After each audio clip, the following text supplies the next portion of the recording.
সবাইকে স্বাগত সাধারণ জ্ঞান চ্যানেলে। আজকের বিষয় হলো সাহিত্য সম্রাট বঙ্কিমচন্দ্র চট্টোপাধ্যায়। বঙ্কিমচন্দ্র চট্টোপাধ্যায় ছিলেন 19 শতকের বিশিষ্ট বাঙালি উপন্যাসিক। বাংলা গদ্য ও উপন্যাসের বিকাশে তার অসীম অবদানের জন্য তিনি বাংলা সাহিত্যের ইতিহাসে অমরত্ব লাভ করেছেন। তাকে সাধারণত প্রথম আধুনিক বাংলা উপন্যাসিক হিসেবেও গণ্য করা হয়। তবে গীতার ব্যাখ্যাদাতা হিসেবে, সাহিত্য সমালোচক হিসেবে তিনি বিশেষ খ্যাতিমান ছিলেন।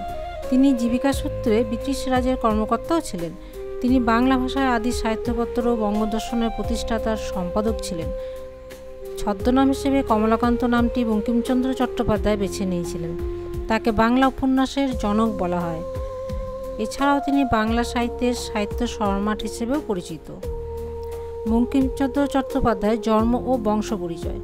বঙ্কিমচন্দ্র চট্টোপাধ্যায়ের জন্ম হয় বর্তমান উত্তর 24 পরগনা জেলার নৈহাটি শহরের নিকটস্থ কাঁঠালপাড়া গ্রামে। 26 জুন 1838 খ্রিস্টাব্দে বঙ্কিমচন্দ্র চট্টোপাধ্যায়ের জন্ম হয়। চট্টোপাধ্যায়দের আদি নিবাস ছিল হুগলি জেলার দেশমুখ গ্রামে। বঙ্কিমচন্দ্রের পূর্বপুরুষ ছিলেন রামজীবন চট্টোপাধ্যায়। কাঁঠালপাড়ায় রঘুদেব ঘোষালের কন্যাকে বিবাহ করেন রামজীবনের পুত্র তথা বঙ্কিমচন্দ্রের প্রপিতামহ রামহরি চট্টোপাধ্যায়। মাতামহের সম্পত্তি পেয়ে কাঁঠালপাড়ায় আসেন এবং সেখানেই তারা বসবাস শুরু করেন।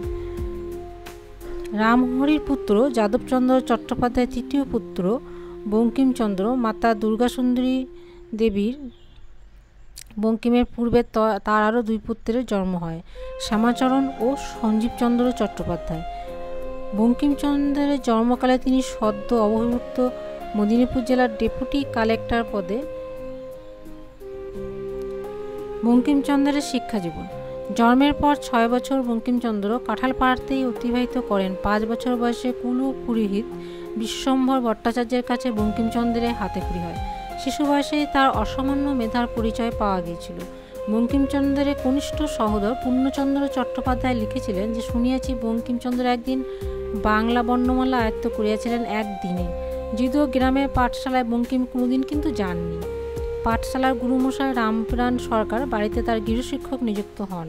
বঙ্কিমচন্দ্রের রচনা থেকে মনে হয় তিনি রামপ্রাণের শিক্ষা থেকে বিশেষ উপকৃত হননি। তিনি লিখেছিলেন, সৌভাগ্যক্রমে আমরা 8-10 মাসে এই মহাত্মার হস্ত হইতে মুক্তি লাভ করে মেদিনীপুরে গেলাম।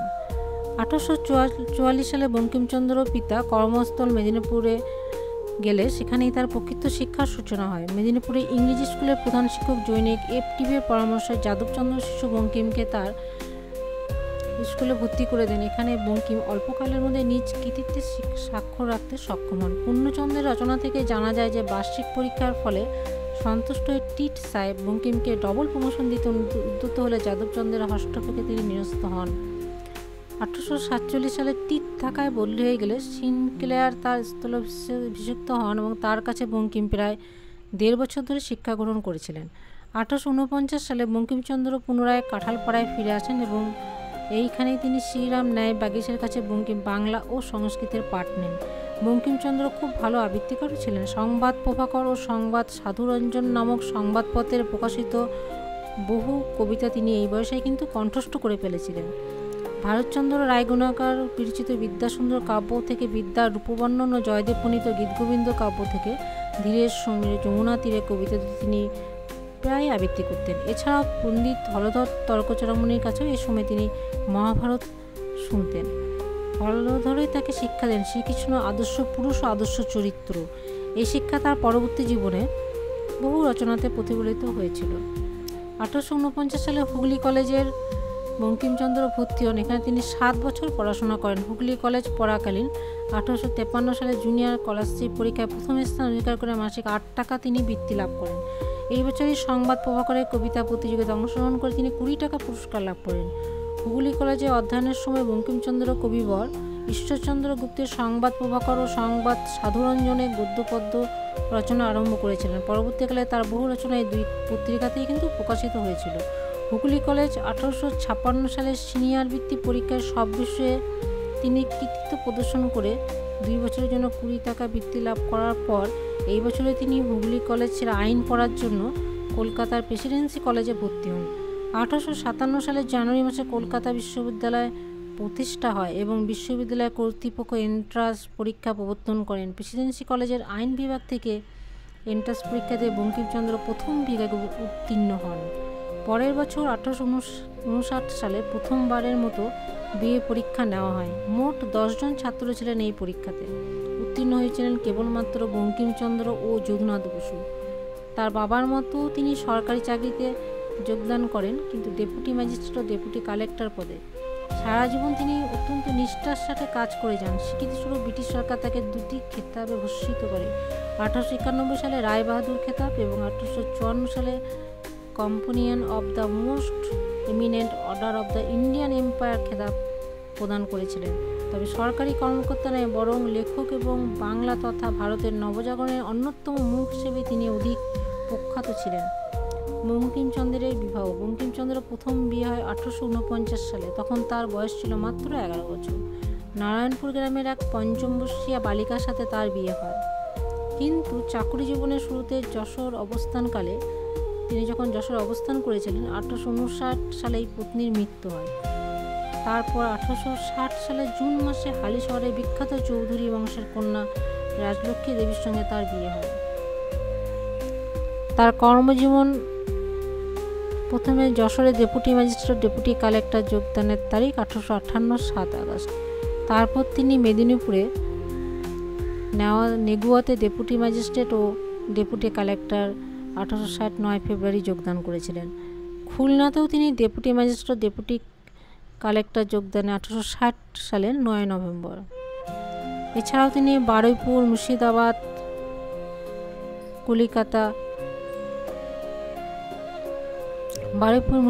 ও কলিকাতায় ডেপুটি ম্যাজিস্ট্রেট ও ডেপুটি কালেক্টর পদে কাজ। এরপর তিনি কলিকাতাতে বেঙ্গল গভর্নমেন্ট অ্যাসিস্ট্যান্ট সেক্রেটারি যোগদান করেছিলেন 1881 সালের 4 সেপ্টেম্বর। তারপরে তিনি আলিপুরের ডেপুটি ম্যাজিস্ট্রেট ডেপুটি কালেক্টর যোগদান করেছিলেন 1882 সালে। যাজপুর কটকের ডেপুটি ম্যাজিস্ট্রেট ডেপুটি কালেক্টর ছিলেন 1883 খ্রিস্টাব্দে। হাওড়ার ডেপুটি ম্যাজিস্ট্রেট ডেপুটি কালেক্টর ছিলেন 1883 খ্রিস্টাব্দের 14 February. Jhenaidah deputy magistrate deputy collector ছিলেন বঙ্কিমচন্দ্র চট্টোপাধ্যায় 1885 সালের 1 জুলাই। অবসর গ্রহণের তারিখ ছিল বঙ্কিমচন্দ্র চট্টোপাধ্যায় মহাশয় 1891 সালে 14 সেপ্টেম্বর।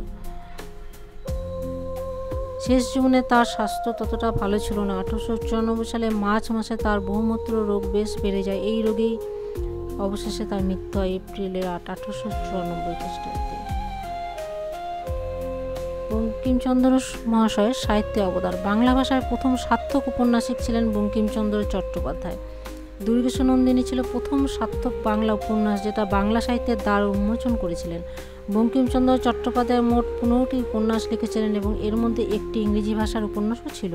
বঙ্কিমচন্দ্র মহাশয় বাংলা ভাষাকে প্রথম সত্যিকারের মর্যাদা দিয়েছিলেন। বঙ্কিমচন্দ্রের উপন্যাস রচনার প্রেক্ষাপট আসলে 19বিংশ শতাব্দীর প্রথমার্ধে। তৎকালীন সময়ের প্রথা ও সংস্কার আন্দোলন, হিন্দু ধর্মের পুনরুত্থান, হিন্দু ধর্মের রক্ষণশীলতা ও প্রাচ্যপাচ্যত ভাবধারার সংঘাত, প্রগতিশীল ভাবধারার অভাব, সমাজতান্ত্রিক ভাবধারায় প্রাধান্য প্রভৃতি হল 19বিংশ শতাব্দীর প্রথমার্ধে আর্থসামাজিক পটভূমিকা, এবং এই পটভূমিকায় বঙ্কিমচন্দ্রের উপন্যাসের রচনার প্রেক্ষাপট। তার রচনা বঙ্কিমী শৈলী বা বঙ্কিমী রীতি নামেই পরিচিত। বঙ্কিমচন্দ্র মহাশয়ের কিছু রচনা হল যেমন দুর্গেশনন্দিনী, কমলাকান্তের দপ্তর, কপালকুণ্ডলা, মৃণালিনী,